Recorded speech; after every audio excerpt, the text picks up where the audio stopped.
Hi everyone, it's Emily back again with another episode of the 21 and Sensory podcast. And today I have a very special guest. I have Vicky from Actually Aspling. I'm hoping I'm saying that right. Vicky is a neurodivergent advocate and blogger. She runs the Actually Aspling blog where she interviews lots of people, and she also has Facebook and Instagram and a YouTube channel as well. So she's everywhere. Just kind of a real advocate for autism. So Vicky, did you want to say hi?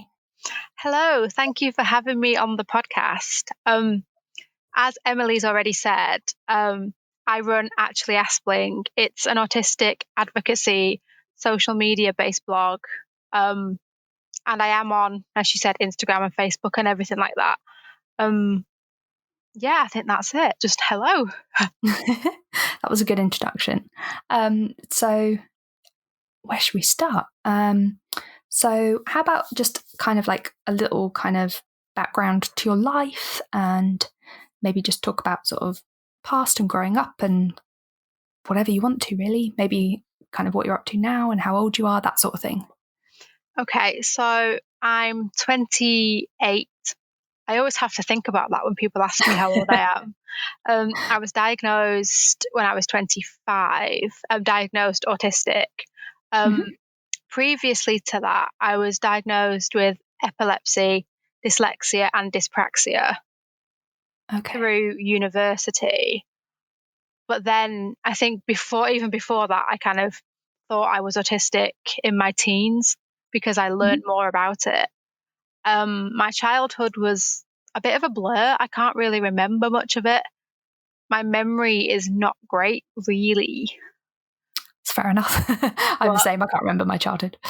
I know I struggled with things like primary school and secondary school and making friends, and I found social interaction very difficult. But yeah, can't think what else to say. No, that was a good little like background sort of piece. So you said that you found out kind of a few different kind of diagnoses that you have at uni. Was that kind of something that was sort of just like picked up as you kind of started at uni, or was it something that you kind of went on to sort of know about?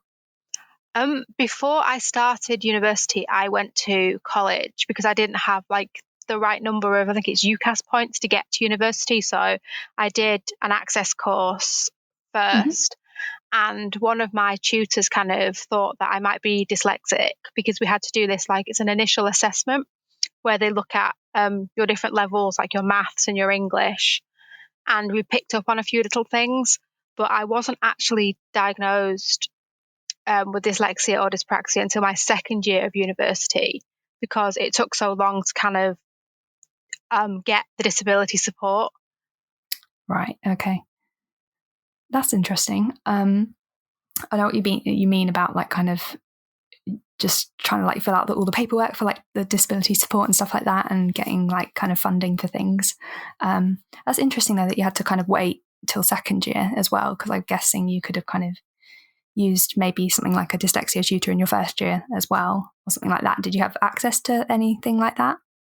In my first year, I didn't have access to anything like that. But in my second year, I got loads of tech support. So I got a laptop and specialist software. And I got access to a specialist study skills tutor who I'd meet with on a weekly basis to kind of go through my assignments and things like that. And then when I actually got the autism diagnosis, I got access to a specialist mentor from the National Autistic Society. And that was very different to my study skills. That was more talking about my life and what I was struggling with and things like that. And I found that really, really helpful. That's great. I mean, that's good that you had access to that sort of thing. So what year at uni were you when you were diagnosed with autism? In my final year, actually. I had to think about that then. In third year. Okay. And can you sort of like talk us through the process of kind of, how did you you said that you thought you might be autistic, but did you sort of go the kind of traditional route, like going to your GP, that sort of thing? Or how did you kind of start the process, if that makes sense? I was in my teens, about 16, 17, when I first thought I might be autistic, because my mum used to work with autistic children Mm-hmm. and in an educational setting, and she used to come home and say, "Oh yes, you're ticking all these boxes," like kind of joking with me. Okay. And I first went to see a GP. I think they were a locum, they weren't actually a practice doctor, and I said to them, "Look, I think I might be autistic." So she went to her computer, she printed off this random quiz. I don't know where she got it from, and asked me like a series of questions and said, "Do you have friends? Do you like to socialize? Can you go out with your friends?" And I was like, "Yeah, I have a few friends, and yeah, I like to go to the cinema and we socialize, we hang out." And of course, because of that, she said, "No, I don't think you're autistic." Oh, okay. And that was that for a while. And then I went to see a different GP who was fantastic and said to me, "Well, in order to get the diagnosis, we need to kind of apply for funding." And she wrote like a Mm-hmm. statement to, I don't know who you send it to, but she wrote like this statement, and it came back saying there's not enough evidence. So I'm sorry, we can't refer you forward, which was a Wow. second Okay. knockback. Yeah. And then I finally went to the GP that I see now, who's amazing. And she referred me straight away to a company called Lancs UK. And they took me on and I had my assessment. Wow. So in effect, it took 3 attempts for you to kind of get through to just being referred. Pretty much, yeah. And I think after having the first knockback, I was a little bit kind of taken aback. I was just like, well, yeah, I kind of knew a bit about autism and being autistic, like anyway, because I'd done loads of research and stuff. And I was Mm-hmm. like, yeah, but everyone's different and people present differently and have different traits. And I was just like, I socialize, but that doesn't mean that I can't be autistic. And Yeah. it was just really disheartening for her to say, "No, no, you're not, off you go," and just kind of dismiss me so easily. Yeah. And I think honestly, that's, you had the patience to keep at it. And, it was something that must have been really hard. I can't comprehend having to kind of keep going back and, you know, trying to kind of fight your corner a bit. Yeah, it's kind of it's frustrating, but I got there in the end. That's good. And also I realized we were both like diagnosed when we were 25 as well. So that's interesting. That is interesting. um, yeah. What was I going to say? So how long did you have to sort of wait until you got an assessment, or were you not on a waiting list? It was actually really, really quick. I don't think I was on a waiting list.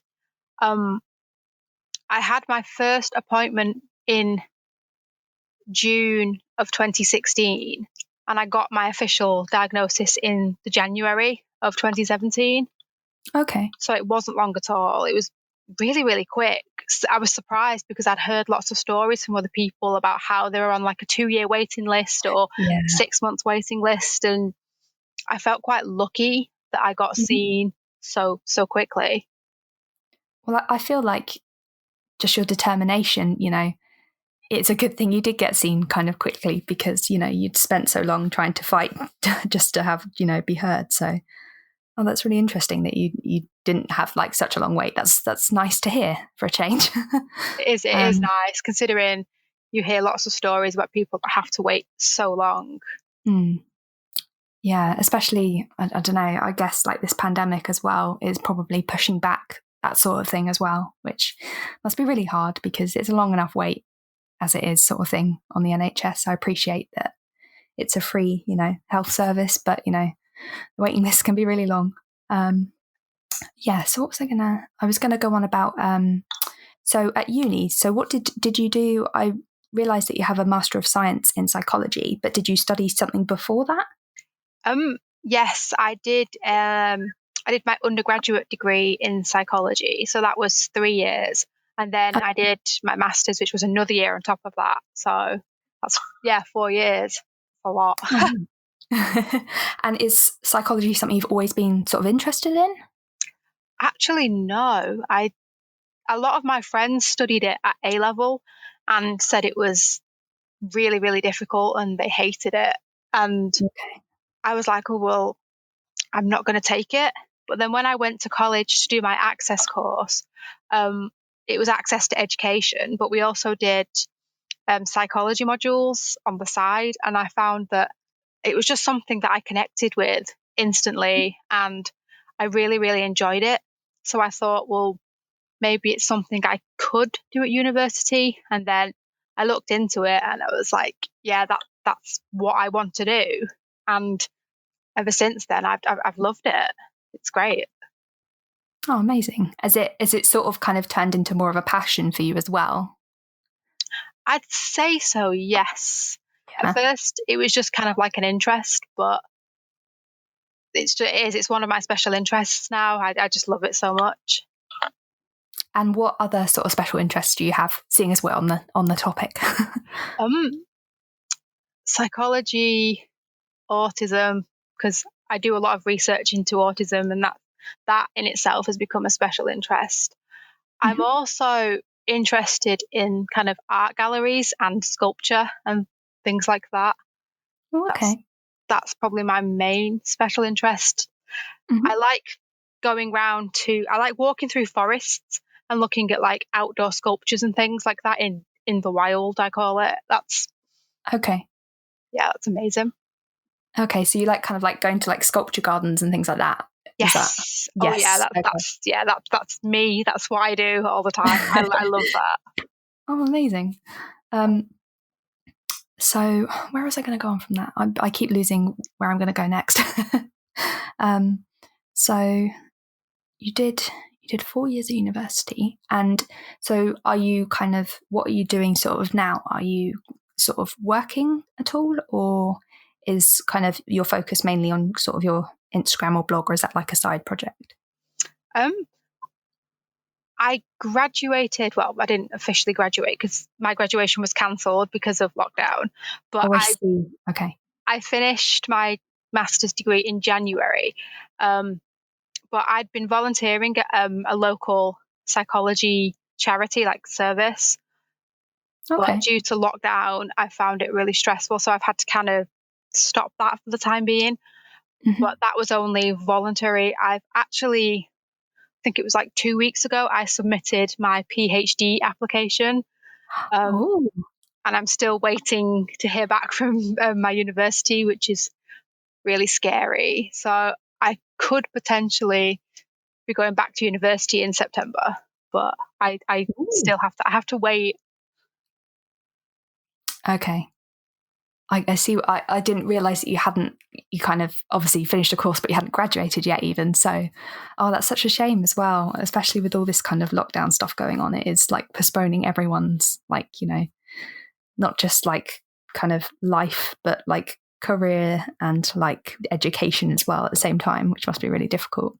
Um, so, what are you kind of planning to do your PhD in? Do you know? Oh, see, I do, but it's one of those I've not told very many people yet. Okay, fair enough. I want to I'm looking at autistic traits in Oh, okay. children. I think it's children. Mhm. And I'm basically saying that autistic traits are not defined by your biological sex or your gender, Mhm. that anyone, regardless of like who you are, can present with whatever traits. Because people say that camouflaging and masking is typically something women do, but men do it as well, Mhm. if that makes sense. So I'm just saying that gender doesn't play a part. Okay, I think that'd be a really interesting, like, thing to research into. And I definitely get what you mean. Like, I don't understand why kind of masking or camouflaging is so much associated with girls, just because maybe we're not, diagnosed as early on. So, that'll be really interesting. It should be if I get accepted. Yeah, I hope you do. And that's really like, it's amazing to hear someone autistic who wants to go into researching around autism. Like, that's a really kind of refreshing thing to hear, because I think a lot of, not to put other people down, but a lot of researchers might not have that sort of insight, if that makes sense. Yeah, that's it. A lot of people who do like research into autism aren't actually autistic. Mm-hmm. And I think it's important for me to kind of lead on the research because I do have that experience, I guess. Mm-hmm. And I just think it adds like a different like dimension, like a different perspective to it as well. Yeah, definitely. I hope your application is considered. Like, I'm sure it will be, but I will. do you know when I you're was, I like, was going to say, I will keep you posted. I got a yeah, confirmation email last week to say they've received the application and it is now being considered by the research team. But ooh, I have no idea when I'll find out. yeah, I guess it's a bit difficult to know, like, especially when everything's going on as well. But I hope you hear back soon. Thank you. It's really like exciting to hear, like, someone kind of going on to higher education who is autistic and actually wants to, study that further. So I'd be intrigued. It is as well, because I think in the media, especially, you see kind of like all the negatives, Mm. like all the negatives of being autistic and how like we can't succeed and things like that. So I think it's really, really refreshing to see people, for example, going to university or getting a job, things like that. I think it's just really nice to hear like the positive things that no one really talks about. Yeah, definitely. And I think that's exactly it. I don't know any kind of neurodiverse people who have, kind of share their story a bit, a bit like you. I think that's why I enjoy following you, is because you share kind of both sides of things, both kind of being autistic, but also like studying as well, and your like special interests. And I think it's really interesting to kind of follow along something like that. It definitely, it's interesting for me as well to post this stuff because I learn more and more about myself with every Mhm. post, I think, as well. So that's really nice. And when did you, like, just to kind of jump on the back of that, when did you sort of like start like posting on Instagram, and sort of did your blog come first, or how did it sort of get set up? I think my Facebook page came first. Okay. I think I started, I think I set that up in 2018. It was definitely January, yeah, to 2018.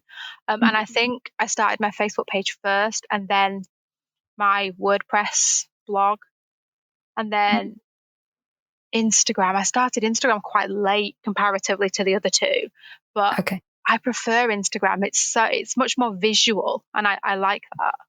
Yes, definitely. And I definitely think like the autism community on Instagram is really kind of, I don't know, just inclusive and like positive of like all the social medias. Yeah, I used to have a Twitter as well, but I got rid of that because I never really used it and it gave me anxiety. And Yeah, it can be. as I said, people didn't seem as welcoming or as friendly compared to Mhm. Instagram. No, I agree. Twitter's quite, I don't know, it can be quite political, it can be quite negative, and obviously there's a lot of kind of news circulating on it. So I definitely understand that it's kind of a anxious place to kind of log on to. But yeah, Instagram's much not calmer, but more more inspiring, I think. And there's so many wonderful people on Instagram as well. Mm.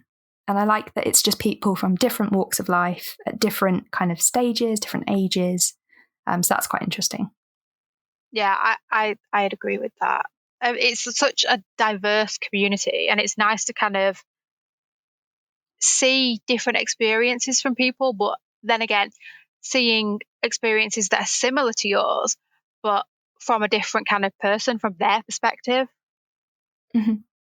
And just to kind of know that you're not alone in, certain struggles or certain kind of things you find difficult. Just like, I don't know, just seeing a post from someone and they're struggling with the same thing. It's like, oh, I'm not alone. yeah, it's nice to kind of read something and be like, oh yeah, I do that. It's Mm. nice to be able to relate to people. Hmm. So kind of what made you start your kind of online presence? Was there like a turning point, or did you just kind of fancy sort of doing it as a sort of way to kind of, I don't know, share online? I think as I was newly diagnosed, I took a couple of months to kind of sit back and just kind of reflect on the fact that, yay, I have this diagnosis now. I've been waiting for so long, and it was such a relief just to kind of look back on my experiences, and it's like kind of self-discovery in a way. Um, but I Mm-hmm. followed a Facebook page called Do I Look Autistic? And it Oh was yeah. run by someone called Hannah Molesworth. Mm-hmm. And I saw her page and what she was doing, and it really, really inspired me. And I think that's when I decided, hey, why don't I do something like that to share my story and my experiences? And I think that's where it all started.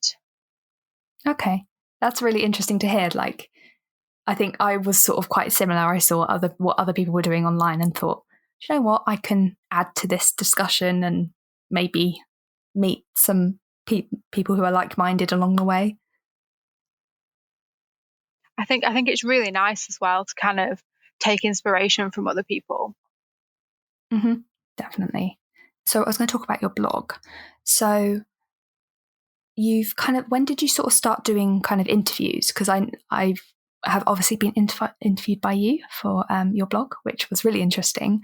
And you've got like I don't know how many interviews you've got on there, but you've got quite a like collection now. Did you just kind of start to do that sort of slowly? Um, my blog just started off originally sharing my experiences, and then I had other people this year for April, the dreaded April, the acceptance month. I decided to get other people to come in and write posts on my blog, Okay.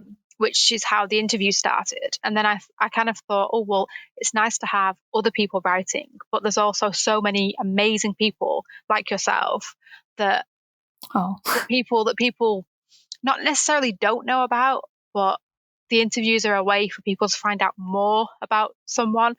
And that is how it started. And I just thought, well, who can I interview? And then I just Mhm. kind of contacted a few people, and yeah, that was it. I enjoy doing the interviews because I'm able to ask different questions, and as I say, you get to find out more about a person that way. Yeah, definitely. And I like the kind of range of people you've kind of talked to, you know, like creative people, like illustrators and stuff like that, but all the way to kind of, you know, kind of people from different walks of life and different ages as well, and different kind of career points and things like that. Like, it's really interesting to kind of, for me, being inspired by kind of older people and see their journeys and things like that. I think it's really important to kind of get the differing perspectives from people as well, because no two people are the same, and everyone does have a different view on things. So it's really kind of nice to hear that and see that in the interviews. Mm-hmm. I think like also there's just the questions that you ask as well are, you know, quite kind of, they give you a lot of insight and stuff and how people kind of cope with daily life and things like that, which I find really interesting. Well, that's nice to know, because I hate writing questions because it takes me so long to think of, oh, what can I ask them? So that's Yeah. really nice to know. That's how I feel about doing a podcast. I'm like, am I asking the right questions? Like, there's probably kind of more things that I could get out of people, but it generally just turns into a chat. Yeah, I find I've only ever done, well, your podcast now and another one previously, and I'm always like, have I said enough? What do I say? And I'm constantly as I'm speaking, my brain's just like going round, like, what do I say? What do I say? Did I say the right thing? And I have to think carefully. Same, don't worry. I like, this is why like I work from like a kind of set of like podcast outline just so that I keep relatively on the kind of same track. So talking about daily life, how are you coping? How were you coping before lockdown? And how are you kind of managing during lockdown? before lockdown, I was at university and I had a routine and a structure, and life was great because of that. Um, I still found things kind of like social interaction difficult, and I have a lot of sensory sensitivities and things like that. But Mhm. having the routine was great. And now that I don't have a routine, I I'm finding it really difficult because I used to like to go out of the house a lot. I don't like staying at home, Mhm. and being told that you have to stay at home was really hard. Okay. But a lot of like my local coffee shop has opened up now, which I'm so thankful for, and I'm able to go to the shops and things like that. But Mhm. it's hard. I'm finding the social distancing hard because I have really poor spatial awareness, and it's the whole stay 2 meters apart. I don't know what 2 meters is, and I get really close to people without knowing it. So I'm Mhm. finding that really, really difficult at the moment. That's fair enough. I think also with the whole 2 meter distance thing, like you say, you don't really know how big 2 meters is, but also just in terms of like spatially as well. I know I kind of know what you mean, and it doesn't kind of come naturally, does it? You forget all the time, even though it's all that's in the news is like social distancing and stuff. But no, I totally understand that. I'm also Um, one thing I'm finding really difficult is actually going to the supermarket. I mhm. know some people have said that they prefer it now, but I find it so stressful because my local Tesco has arrows on the floor, and I stick to rules religiously, and you Mhm. have to follow the arrows on the floor. But it's really frustrating that other people don't follow the arrows on the floor, Yeah, and they end up walking into you, and it's just like it's just really frustrating. yeah, especially when there's like a process laid out, and that is the rule. Pretty much is all you need to do is follow this. I can understand that would be really annoying. And it's not hard to look at the floor and see the arrow, but it's Mm. really good because I have a sunflower lanyard, which means I don't have to queue up anymore. So I can Oh, just okay. go to the front of the queue and show them my lanyard, and Mhm. um, my husband comes with me and we go in straight away. So that's really nice because don't like queuing. Mhm. I can definitely understand that like queuing is quite stressful in terms of, I mean, obviously, I know we're not as close as we usually would be in a queue, but even just kind of checkout noises and just loud noises in general, like trolleys and things like that, can be really overwhelming. So that's good that I didn't realize that there was kind of more going on with the sunflower lanyard kind of Um, within lockdown. I knew that Sainsbury's used the scheme anyway, but Mm-hmm. Tesco started using it, and I didn't know. It took me a couple of weeks to find out that I could just kind of go to the front of the queue, but someone noticed and said, "Oh, you should have just come. We would have just let you in." But it does make Oh. such a huge difference. And I don't like people asking if I need help, but sometimes if you're wearing it, people will come and ask you, "Do you need any help? Are you okay?" Mm-hmm. Which is quite nice and reassuring. Oh, that's good. I almost feel like, if you'd known a bit sooner, that would have been, helpful. And Yes. I mean, I know most people know what the sunflower lanyard thing is now, but you don't see a lot of it kind of in store, if that makes sense, I guess. You don't necessarily always, know those things, like you can kind of go to the front of the queue and things like that. So it's worth knowing. I think Sainsbury's, when they first started using it, advertised it, but Tesco's don't really advertise it anywhere, so it's hard to know. But Okay. it is useful information. Yeah.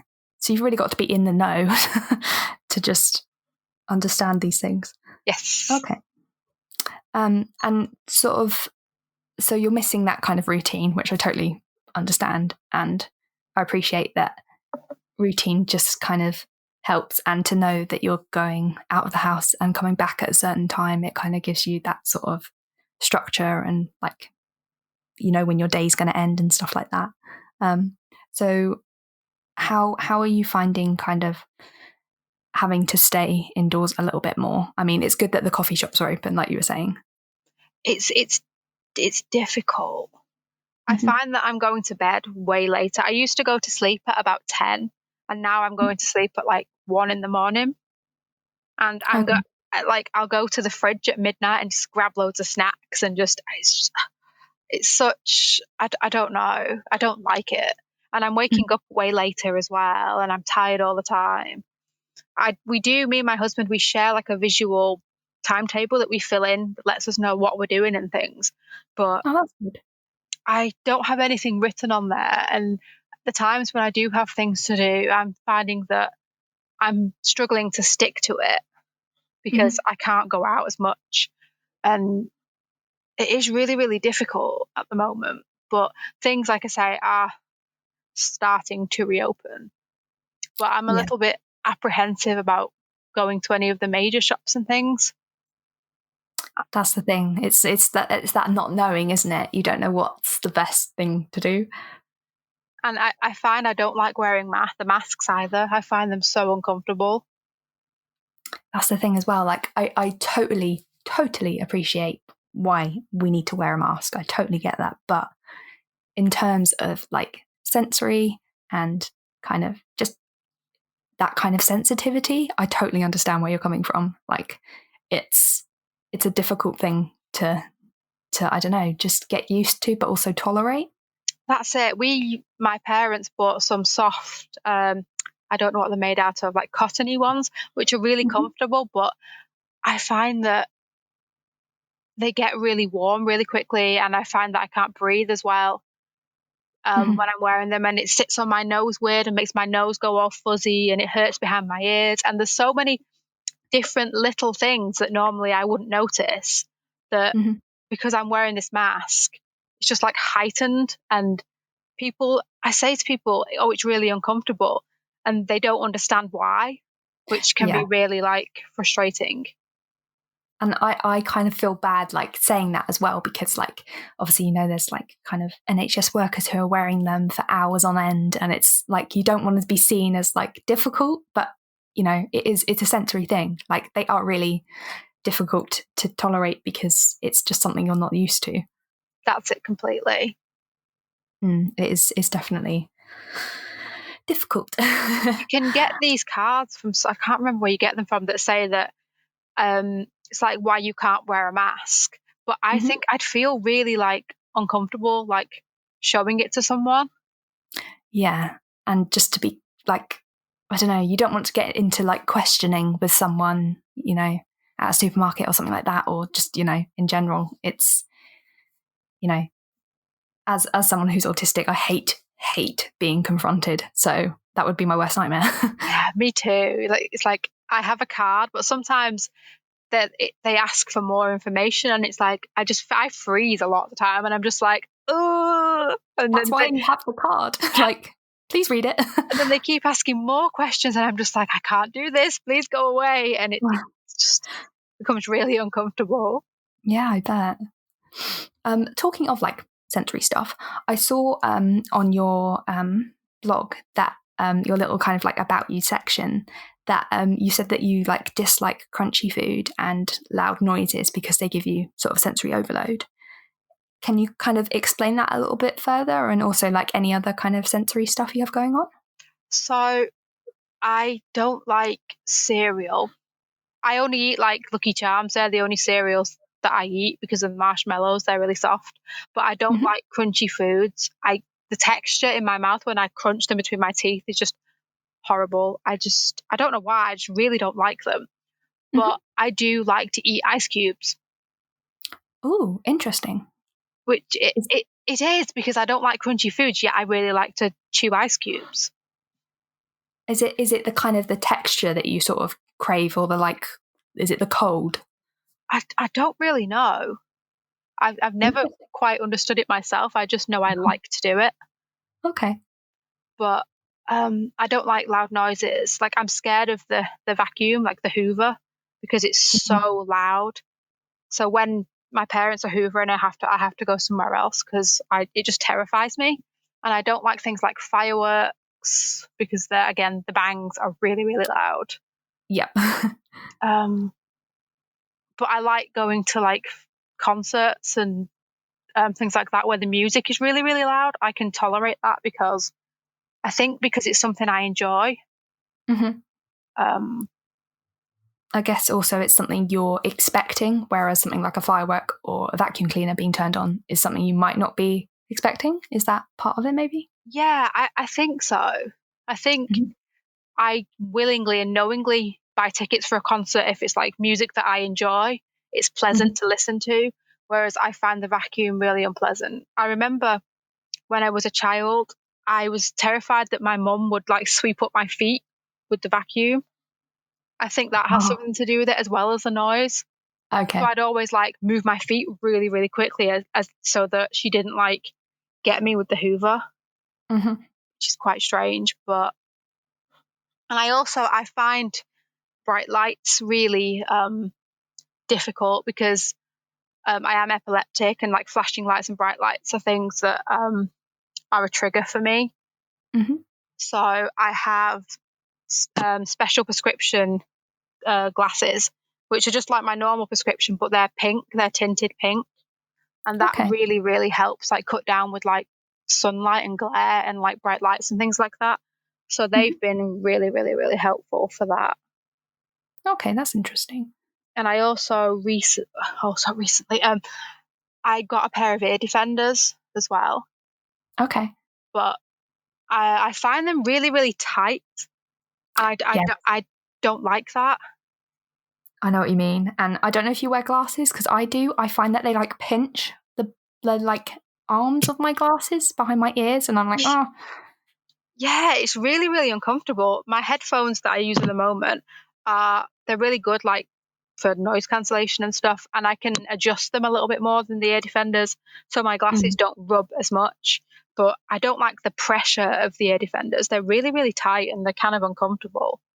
yeah. I get kind of why because it's kind of sealing off so that the sound doesn't get in, but they're totally not comfortable at all. And I don't know. I just feel a bit kind of they're kind of bulkier.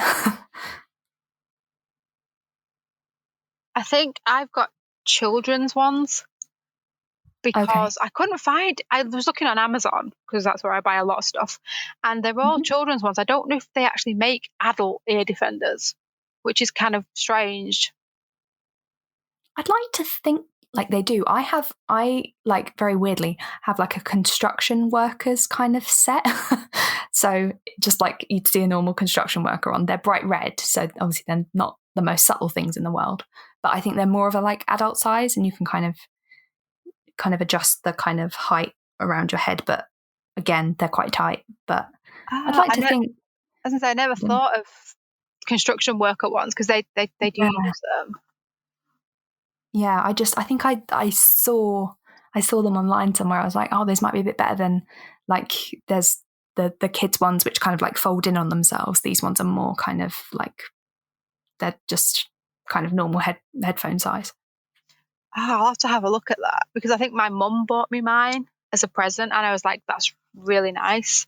They're Mm, purple, but and they are really nice, but they're just I can't wear them because they're so uncomfortable. yeah. That's the thing. You don't want to be uncomfortable whilst trying to block out noise because then that's just another thing to be distracted by, isn't it? That's it. It's just another thing to add to the overload. Yeah. And is there kind of anything on the kind of flip side that you kind of seek, like sensory wise at all? Oh, Like, see, I guess the ice cubes is one of them. yeah, I only chew the ice cubes when I have them in a drink. I don't like go out of Okay. my way to like make them or anything. Mhm. That's a really hard question because most times I just think about like the negatives and like things that Yeah. overload me. I don't really. I like nature sounds and running water and rain and things like that. Hmm. I think that's really pleasant to listen to. I also have a lot of like stim toys that I really like. Um, Okay. I like squishy toys, like slow release squishy toys. I collect those. I've got loads of those now. And Oh, I cool. really, really like tangles. Hmm. I have like, I call it my super tangle. I went through a period last year of where I just bought loads of little like tangles and I put them all together. So I have like this really massive one. Oh, that's such a good idea. I can't use it. It's not practical at all because it's so big. But I just was like, oh, that sounds really, really good. I'll do that. And it's lying in a box somewhere, Mm-hmm. because it's just like it's too big to actually like use. But it was really, really fun. Yeah, I bet. I guess not so portable, but still, I think that'd be quite a cool thing to sit with your lap on, kind of thing. That's it. I have a smaller version that's got like bumpy bits on and stuff, which I take out with me a lot Okay. of the time. I do like that about tangles. Like they come with like so many different, like you can get like fuzzy ones. I saw the other day. I was like, oh, I didn't realize that was a thing. Yes, I think, is she called Sophie on Instagram? Yes, She yes, has a fuzzy one, and it's like, I don't know what material, it's like felt or something, and that yeah. looks really good. Hmm. But I'd never seen it before. no, I don't. And people have ones with like rubber around the outsides, and I don't know where they get them from, because I can only find like basic ones. Mm.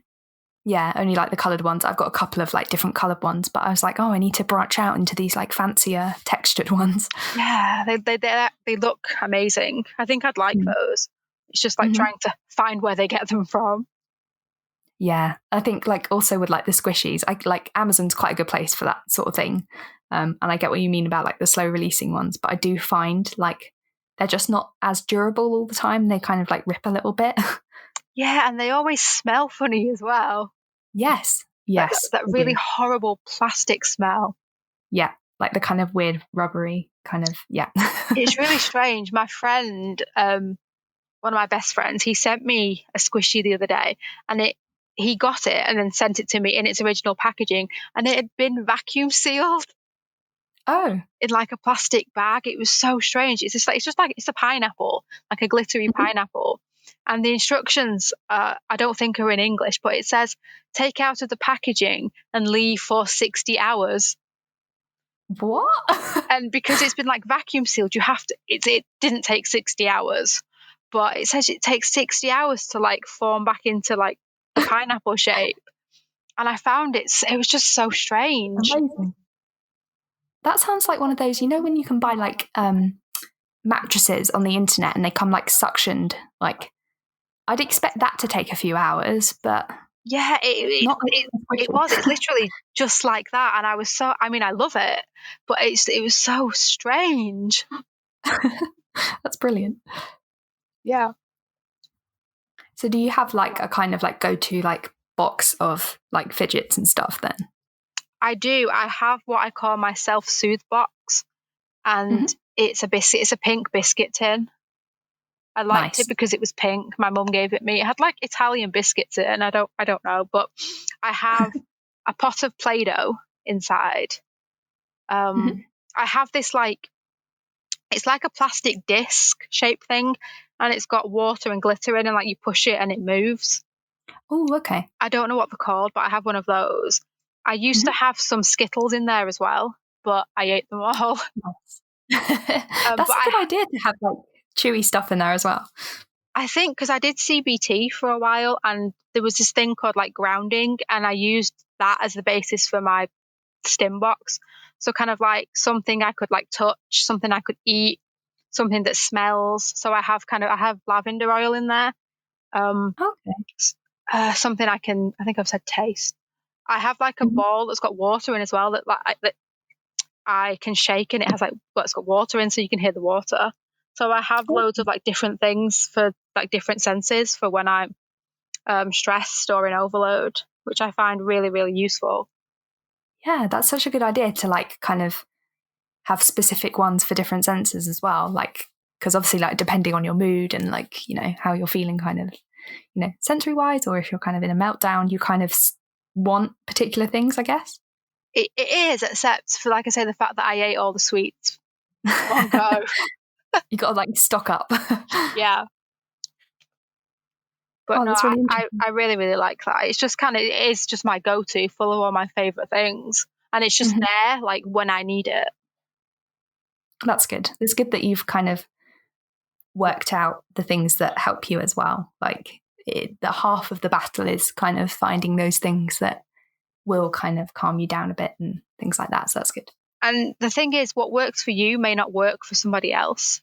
And Hmm. it's trial and error, kind of finding out what does calm you and what kind of things you like and what works.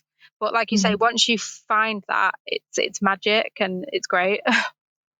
Definitely. And I think also that's why I like the whole kind of Instagram autism community, because so many people have like really good coping mechanisms, and like some you can just, you look at and you think, oh, that's not really me. But others, you look at and you think, oh, that's something I could actually try. And it's almost like, I don't know, just sharing like tips and tricks. That's it. I saw something the other day. I see loads of people post like different like sensory toys and things, and I saw these like peas in a pod, or what it was peas in a pod, and I don't know who shared it or where it's from, but the peas pop out. Cute. And it That's so just looks cool. amazing. And I can't remember where I saw it, but I want one because it looks really nice and it's really small. So you can like put it in your pocket and take it with you, and you just like pop it like you're popping peas, and it looked Okay. amazing. I could see that'd be a really good kind of like fidget to have, and like having like a coat pocket or something like that as well. That's so good. Like that's what I like about Instagram as well. It's just that little bit of like inspiration, but also I find it's a slight nightmare because you just literally want all these fidgets, and you're like, I'm not sure I can afford all these. That's it. And a lot of the ones I see like are from America and things like that. I get people.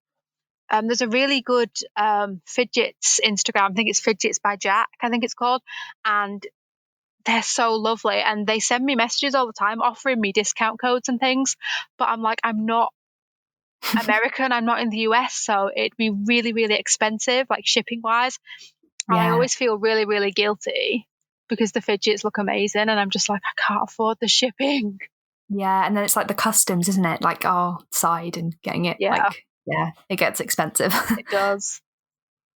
Oh, there's just so many fidgets I want. I know, I me think too. I just have to make like an Amazon wish list or something and just slowly work through them. Yeah. So, in terms of kind of like where you're at now, do you know what you're kind of going to be doing for the rest of like say the summer, or is kind of the whole like actually Aspling thing like a kind of thing that gives you focus? It does give me focus. I took a bit of like a mental health break Mm-hmm. last week, but I find I can't stay off Instagram. It's really difficult.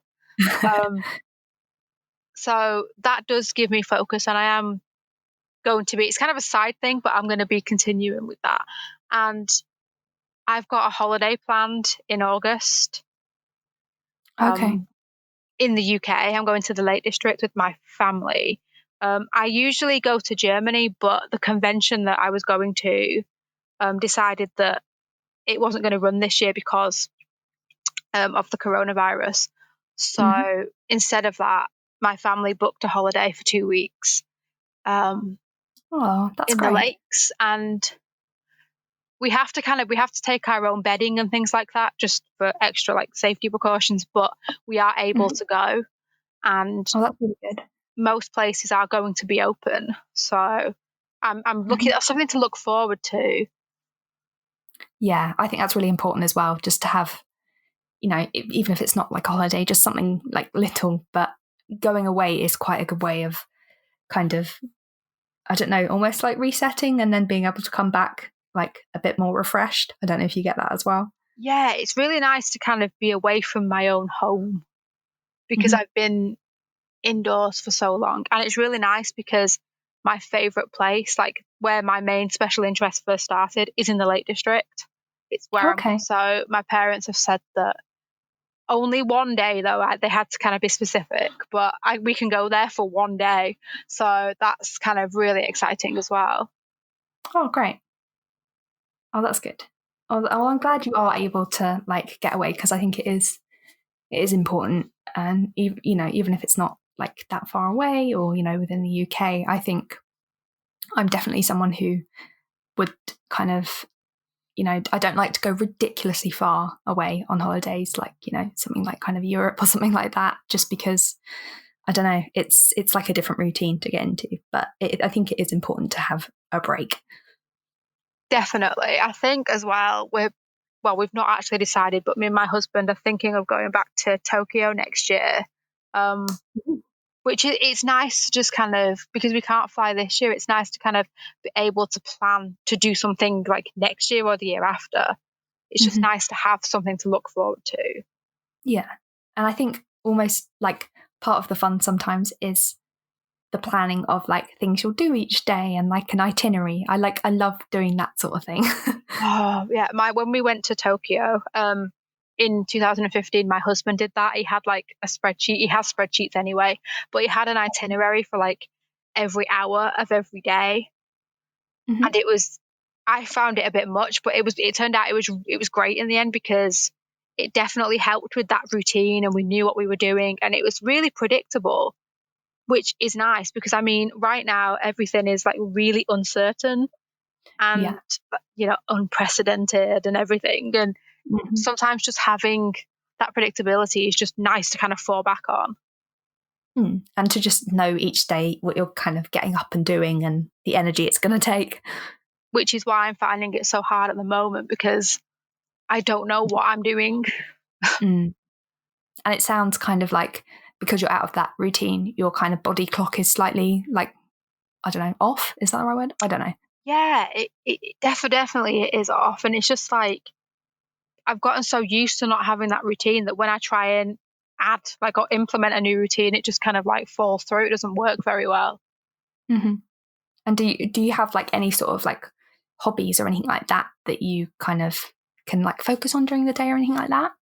I'm a runner. I like to run. So that is Okay. something that I've been doing during lockdown. It's not something that I can do every day, because I get really tired because it's hard work. But that is something that I have kept going through lockdown, and something that has definitely really, really helped with both like my physical and my mental health. So that's something I really, really enjoy. That's good. And do you find like also it kind of helps to like tire you out, sort of? Like just to kind of help kind of not only like you say like your mental health, but also just like physically, if you're a bit more tired, you might sleep a bit better. Yeah, I find that after I've had like a run, I do generally tend to sleep better, because I usually like I run in the mornings and then I like shower and stuff. But sometimes I run in the evening and then I have a shower before bed, which is really, really relaxing. I've tried to kind of like set up like a bedtime routine. So sometimes I work out and then shower, and then I do yoga before I go to bed, which Okay. really, really helps me to sleep. But that's just like a half-hour thing that I do every night, which it's the start of something, but it's just like been difficult to kind of do it throughout the day, because I live with like 5 other people. Okay. One of who is 3 years old, and I spend a lot of my time kind of looking after my niece, and it's really, really difficult to like plan anything, because I do that most of the time. Okay. I guess also kind of potentially kind of tiptoeing around at night time if you're trying not to wake up small people as well, potentially. Yes, yeah. Although me and my husband sleep downstairs and everyone else is upstairs, so Oh, okay. it's not too much of an issue. But I've been told I'm very, very loud. Oh, really? So I don't think I'm that loud, but to other people I come across as really, really loud. So I have to be careful with that. It's interesting when you like hear that sort of thing about yourself, because you're like, oh, that's not something I associate with myself at all. Yeah, it's really strange. Like my husband, he's the one who told me about like my spatial awareness, because we'll be walking and he'll be like, "Why are you walking away from me?" Every time he moves closer to me, I'll walk away, or I'll be slightly ahead of him, and I'll be like, "Oh well, I'm not doing anything. I'm walking at the same pace as you."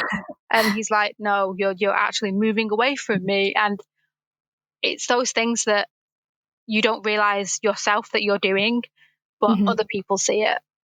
Yeah.